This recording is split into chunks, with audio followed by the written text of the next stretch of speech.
उस भक्त ने, हाँ, जो एक प्रश्न और था मेरे दिमाग नहीं आया, मैं नहीं आया था, अब आ गया।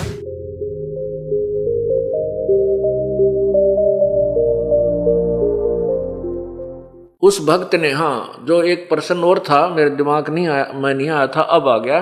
उस फौजी ने उस गांव में ये प्रश्न और किया था कि द्वापर युग में पांडवों ने एक अश्वमेध यज्ञ की थी और उसमें एक शर्त रखी थी कि एक पंचायन शंख, एक शंख रख दिया था अलग से, और उसमें शर्त रखी थी कि जब उस समागम का समापन होगा यज्ञ का और उसमें भोजन करेंगे सभी संत भक्त, यदि वो शंख बज गया तो यज्ञ संपूर्ण होगी, अन्यथा अधूरी रह जाएगी, वह पूर्ण नहीं हुई, उनको लाभ नहीं मिलेगा पांडवों को, ये श्री कृष्ण जी ने कहा था। तो मेरे से कहा कि महाराज जी मैं इस बात से चक्कर काट रहा हूं और किसी के पास ये मेरे को उत्तर नहीं मिला इसका, कि उसमें लिखा है कि महाभारत में लिखा है कि श्री कृष्ण ने भी भोजन खा लिया, सभी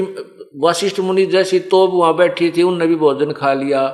9 नाथ 84 सिद्ध बैठे थे उनने भी भोजन खा लिया, श्री कृष्ण जी ने भी भोजन खा लिया, दुर्वासा जैसी तोब ने भी भोजन खा लिया, पर शंख नहीं बजा। एक सुदर्शन नाम का एक आया था साधु, उसके भोजन खाने से वो शंख बज गया।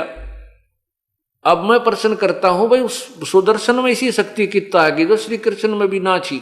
जिसको हम पूज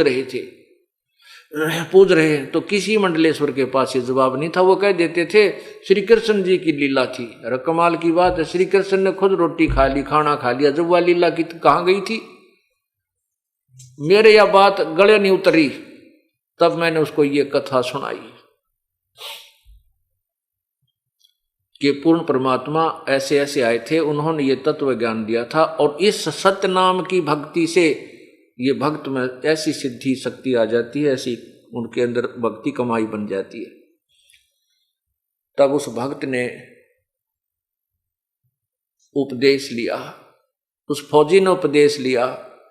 कि ये वास्तव में ये ज्ञान तत्व ज्ञान है और अभी तक हमें पूर्ण ज्ञान नहीं मिला था। तो कहने का भाव ये है पुण्यात्माओं